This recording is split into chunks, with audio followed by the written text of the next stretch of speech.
पूरा है विश्वास, हम होंगे कामयाब एक दिन।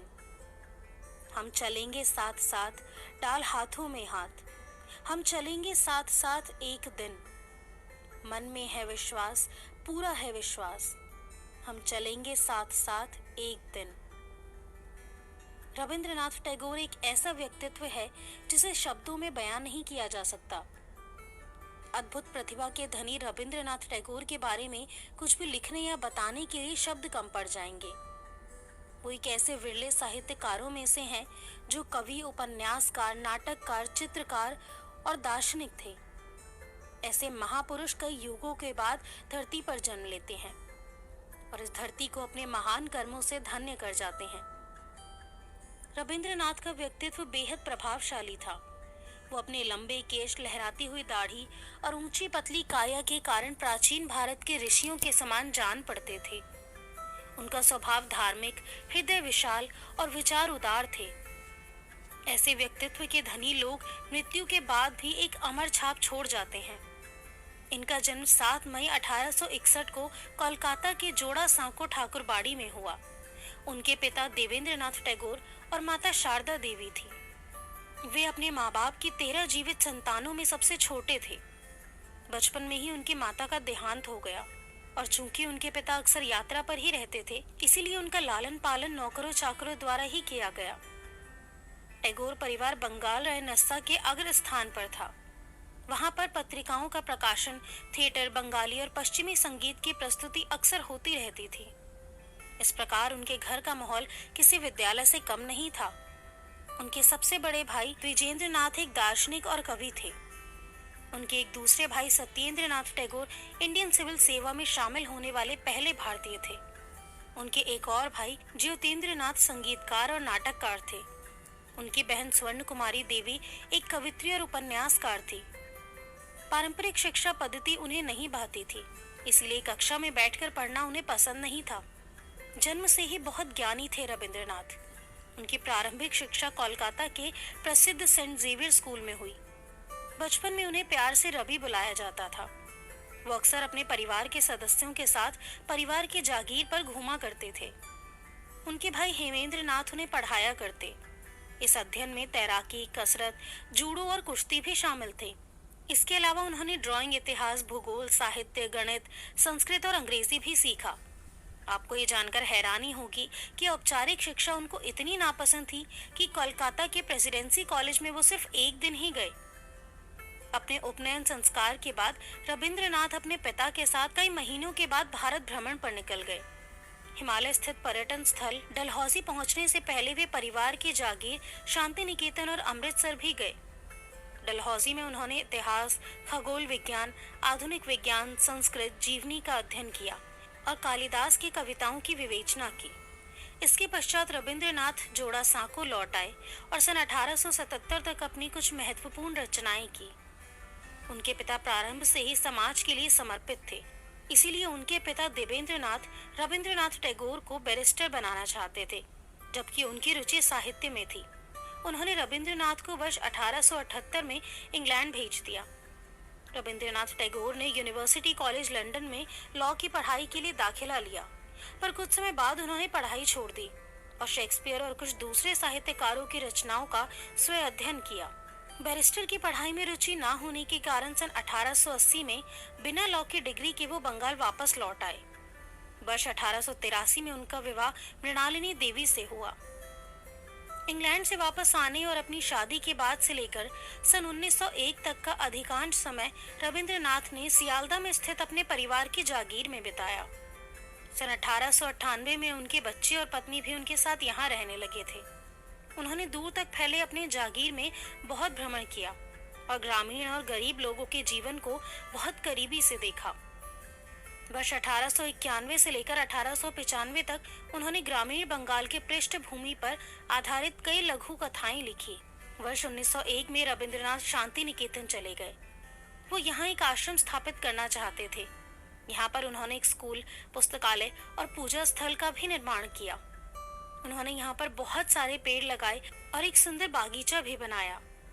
यहीं पर उनकी पत्नी और 2 बच्चों की मौत हुई। उनके पिता भी सन 1905 में चल बसे। इस समय तक उनको अपनी विरासत से मिली संपत्ति से मासिक आमदनी भी होने लगी थी। कुछ आमदनी उनके साहित्य की रॉयल्टी से भी होने लगी थी। 14 नवंबर 1913 को रविंद्रनाथ टैगोर को साहित्य का नोबेल पुरस्कार मिला। नोबेल पुरस्कार देने वाली संस्था स्वीडिश अकेडमी ने उनके कुछ कार्यों के अनुवाद और गीतांजलि के आधार पर उन्हें ये पुरस्कार देने का निर्णय लिया था। अंग्रेजी सरकार ने उन्हें वर्ष 1915 में नाइटहुड की उपाधि प्रदान की, जिसे रविंद्रनाथ ने 1919 के जलियांवाला बाग हत्याकांड के विरोध में लौटा दिया। सन 1921 में उन्होंने कृषि अर्थशास्त्री लियोनार्ड एम हर्स्ट के साथ मिलकर अपने आश्रम के पास ही ग्रामीण पुनर्निर्माण संस्थान की स्थापना की। बाद में इसका नाम बदलकर श्री निकेतन कर दिया गया। अपने जीवन के अंतिम दौर में टैगोर सामाजिक तौर पर बहुत सक्रिय रहे। इस दौरान उन्होंने लगभग 15 गद्य और पद्य कोश लिखे। उन्होंने इस दौरान लिखे गए साहित्य के माध्यम से मानव जीवन के कई पहलुओं को छुआ। इस दौरान उन्होंने विज्ञान से संबंधित लेख भी लिखे। सन 1878 से लेकर सन 1932 तक उन्होंने 30 देशों की यात्रा की। उनकी यात्राओं का मुख्य उद्देश्य अपनी साहित्यिक रचनाओं को उन लोगों तक पहुंचाना था जो बंगाली भाषा नहीं समझते थे। प्रसिद्ध अंग्रेजी कवि विलियम बटलर येट्स ने गीतांजलि के अंग्रेजी अनुवाद का प्रस्तावना लिखा। उनकी अंतिम विदेश यात्रा सन 1932 में सिलोन थी। अधिकतर लोग उनको एक कवि के रूप में ही जानते हैं, परंतु वास्तव में ऐसा नहीं था। कविताओं के साथ साथ उन्होंने उपन्यास, लेख, लघु कहानियां, यात्रा वृतांत, ड्रामा और हजारों गीत भी लिखे। एक महान कवि और साहित्यकार के साथ साथ गुरु रविंद्रनाथ टैगोर एक उत्कृष्ट संगीतकार और पेंटर भी थे। उन्होंने लगभग 2230 गीत लिखे। इन गीतों को रविंद्र संगीत कहा जाता है। ये बंगाली संस्कृति का अभिन्न अंग है।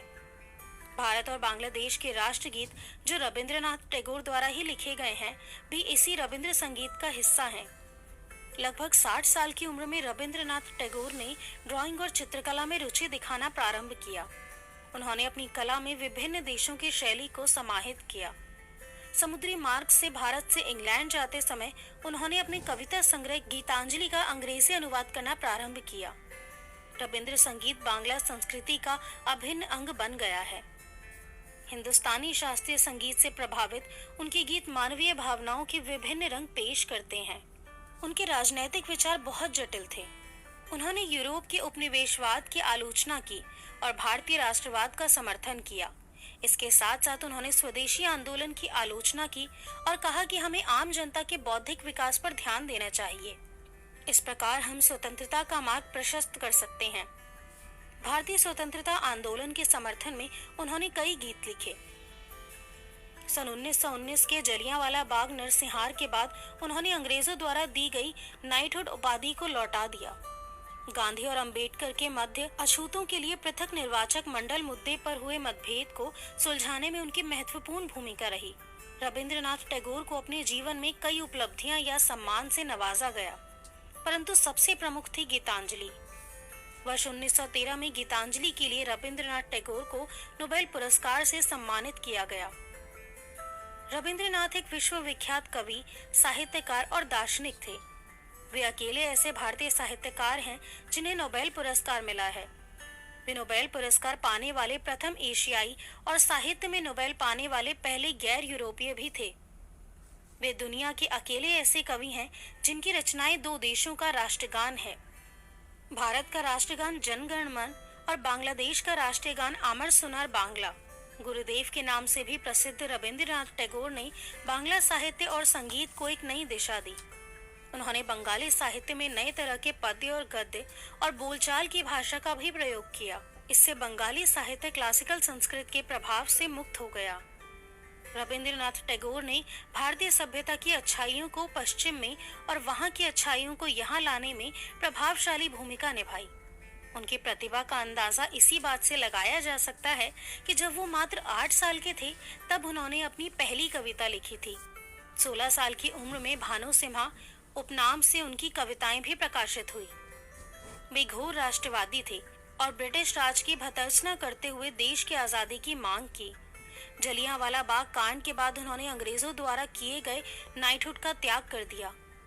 यही नहीं, रविंद्रनाथ टैगोर अपने जीवन में 3 बार महान वैज्ञानिक एल्बर्ट आइंस्टाइन से मिले, जो रविंद्रनाथ टैगोर जी को रब्बी टैगोर कहकर पुकारते थे। उन्होंने अपने जीवन के अंतिम 4 साल पीड़ा और बीमारी में बिताए। वर्ष 1937 के अंत में वो अचेत हो गए और बहुत समय तक इसी अवस्था में रहे। लगभग 3 साल